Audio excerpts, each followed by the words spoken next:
Ladies and gentlemen, gather round, and prepare to witness a tale not just of survival, but of unwavering spirit. A story that burns brighter than the sun and cuts deeper than any Nichiren blade. This is the complete story of Nezuko Kamado. Picture it, a humble home nestled in the snowy mountains. The air, filled with the scent of charcoal and the laughter of a loving family. This was the world of Nezuko Kamado, a kind-hearted older sister, a beacon of warmth and care for her younger siblings. Her life was a simple, beautiful slice of life episode, where the biggest concern was getting home before dark. But in the world of Demon Slayer, the night holds terrors beyond imagination. Imagine, if you will, the opening scene of our story. Not a grand battlefield or a mystical realm, but a simple, snow-blanketed mountainside, serene and pure. The air is crisp, carrying the humble, earthy scent of charcoal, a scent that means home, warmth, and family. This is the world of Nezuko Kamado. Her life, before the storm, was a perfect slice of life arc. She was the eldest daughter, the dependable older sister whose entire universe revolved around the well-being of her family.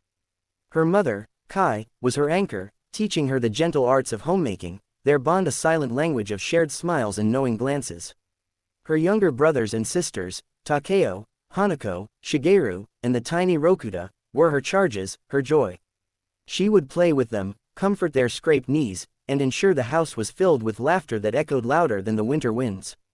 And then there was Tanjiro, her kind-hearted older brother, the future head of the family. Their relationship was one of mutual respect and deep, unshakable love. He was her protector, and she was his supporter. This was her ordinary, her peaceful daily life, a precious episode where the biggest conflict was ensuring everyone was home before the sun dipped below the peaks and the cold of the night set in. But in the world of Demon Slayer, the setting sun isn't just a signal for the end of the day, it's a curtain rise for the horrors that lurk in the shadows. The peace of this snowy village was a fragile illusion, one that was shattered with the brutal finality of a main character's death in the first chapter. The catalyst of this cataclysm was Muzan Kibutsuji, the progenitor of all demons, the ultimate villain whose very presence is a blight upon the world. His arrival at the Kamado household was not a battle, it was an extermination. He moved with the silent, unstoppable force of a natural disaster, leaving no trace of the life that once thrived there except for the horrific, visceral evidence of his violence. When Tanjiro returned from his trip down the mountain, he was not greeted by the warm glow of the hearth or the cheerful shouts of his siblings. He was met with a silence so profound it was deafening, broken only by the howling wind that now seemed to mourn through the shattered remains of his home. The scene he stumbled upon was one straight from a nightmare, a visual so devastating it would break a lesser soul. His family, his entire world, lay slaughtered. The warmth of their lives had been extinguished, replaced by the cold, metallic scent of blood that stained the pristine snow. The laughter was gone, replaced by an emptiness that screamed. In this house of death, there was one single, staggering anomaly. Huddled over the body of her younger brother, Rokuta, was a figure. It was Nezuko, but she was changed. Her once gentle pink eyes were now wide, pupilless, and burning with a feral light. Her delicate human teeth had been replaced by sharp, predatory fangs. The kind sister who would gently scold her siblings was now a demon, snarling, her body coiled with a new, terrifying strength. The transformation was a violation, a cruel twist of fate that robbed her of her humanity at the very moment she lost everything else. She was no longer the victim, in Tanjiro's horrified eyes, she had become the monster. And so, the first, most tragic battle began, not against an external foe, but against the very nature of what she had become. As Tanjiro, tears streaming down his face, pleaded with her to remember him, the demon within her saw only food. She lunged at him, a primal instinct to kill and consume overriding a lifetime of love. Tanjiro, armed with only a woodcutter's axe and a heart being torn in two, was forced to fight the last remaining piece of his family. He pinned her down, his voice cracking as he begged the sister he knew to come back. "Nezuko, don't do it, you can't, you're my sister." And then, the miracle. A single, crystalline tear traced a path down Nezuko's demon-twisted face. It was a spark of light in the overwhelming darkness, a flicker of the soul fighting its way through the curse. In that moment, the feral snarls ceased. Her attacking claws softened. She saw her brother's face, contorted in agony and love, and she remembered. The bond of family, thicker than blood and stronger than any demonic power, surged forth and shackled the beast within. She recognized Tanjiro. She chose her brother over her hunger. Her humanity, though buried, was not erased. This single act of will, in the ashes of her former life, was the first step on an impossible journey. It was the moment a victim of tragedy began her transformation into a legend. The most fundamental, overwhelming hunger you can possibly conceive. A thirst that burns through your very soul, rewriting your DNA and screaming at you that the only thing that can sustain you, the only thing that can bring you peace, is human flesh and blood. This is the reality of being a demon. It is not a mere craving, it is the core programming of a demon's existence, an instinct as vital as breathing. For Nezuko Kamado, this primal urge was her new, horrifying normal from the moment she awoke transformed. Yet, when her first potential victim, her own brother, Tanjiro, stood before her, something miraculous happened. A single, powerful thought, a memory of a loving hand on her head, of shared laughter in the snow, cut through the static of the demonic curse, protect him. In that instant, she made a choice that would define her entire existence. She clenched her willpower like a fist around her own heart and chose to defy her very nature. This is where her true, silent struggle began. While Tanjiro trained his body with sword strokes and breathing techniques, Nezuko waged a war within the confines of her own mind. Her solution was as simple as it was extreme: she would sleep. For days, weeks, even months on end, she retreated into a self-induced slumber, not out of laziness, but as a form of intense, spiritual concentration. It was a way to conserve her energy and, more importantly, to constantly reinforce the mental barriers she had built against her hunger. Every moment of sleep was a battle, a meditation on her humanity. And then there was the bamboo muzzle. Crafted by the wise Sakanji Urokodaki, it was far more than a physical restraint. It was a symbol, a promise made manifest. It was the unbreakable seal on the monster within, a constant, physical reminder of the vow she made to herself and her brother on that blood-soaked night. It silenced the gnashing of fangs, but it screamed her incredible resolve to the world. She endured the confused and fearful glances, the distrust from other humans, all without a word of complaint. Her strength wasn't in loud declarations or fierce battle cries, it was in her profound, unwavering silence. It was in the gentle tilt of her head when she saw a crying child, or the determined glare in her pink eyes when she stepped between her brother and danger.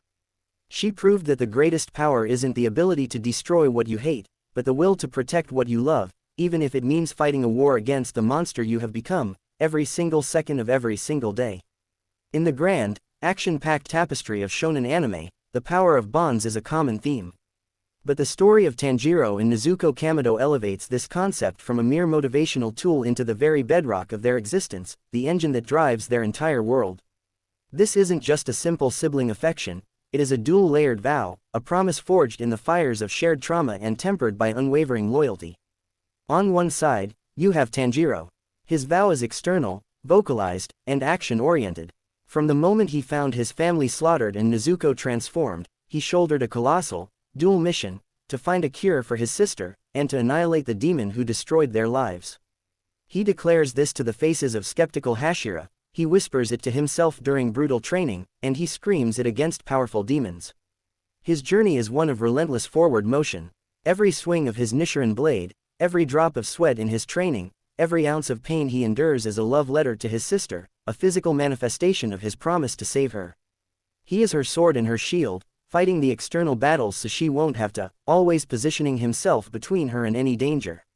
He is the unwavering believer, the one who never, for a single second, sees her as a monster, but only as his precious Nezuko who must be protected. But the true, breathtaking depth of this bond is revealed in Nezuko's resolve. Her vow is the quiet, internal counterpart to Tanjiro's loud, external one.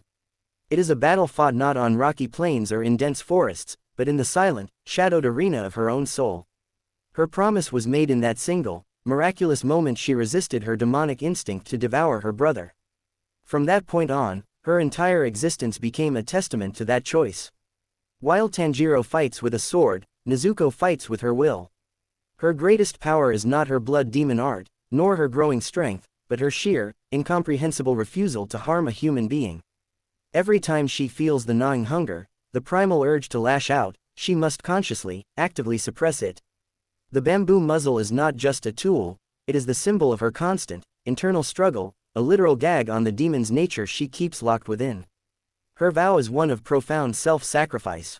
She endures the confinement of the box, the disorienting long periods of sleep, and the suspicion of outsiders, all without complaint.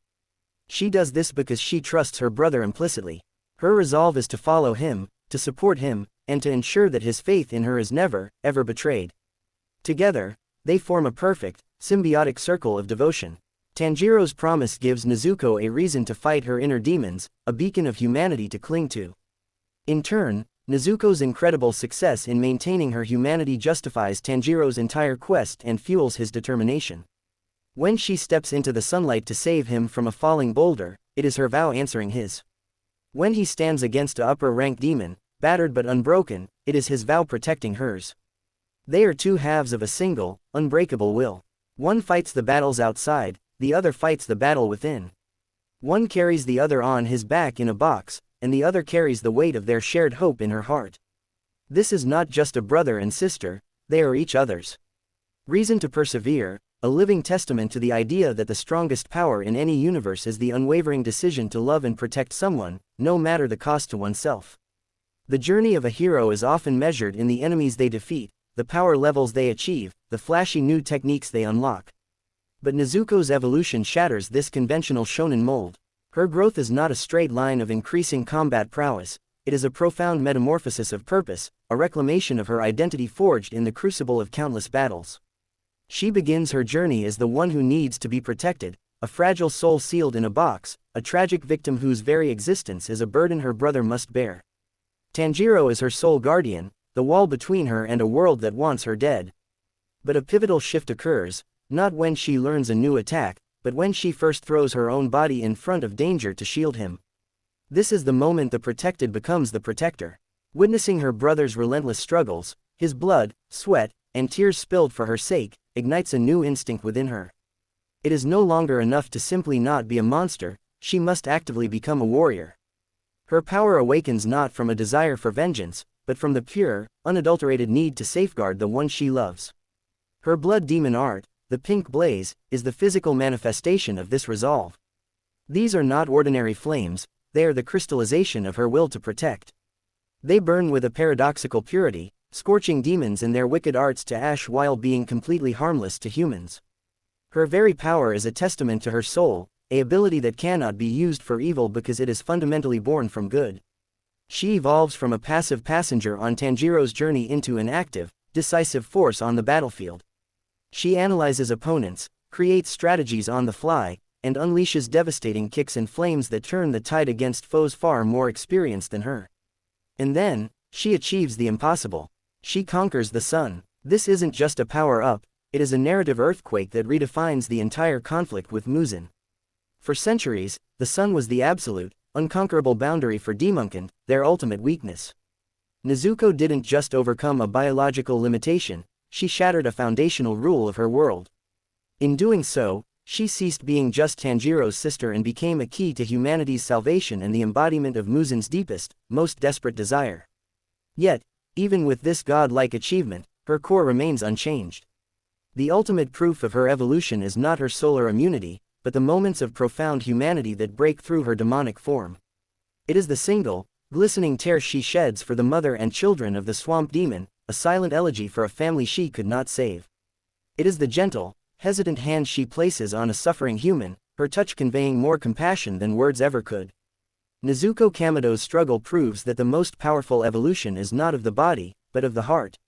She grows from a victim to be saved into a hero who saves, a beacon of hope who proves that even from the deepest darkness, a light can emerge to challenge the dawn itself.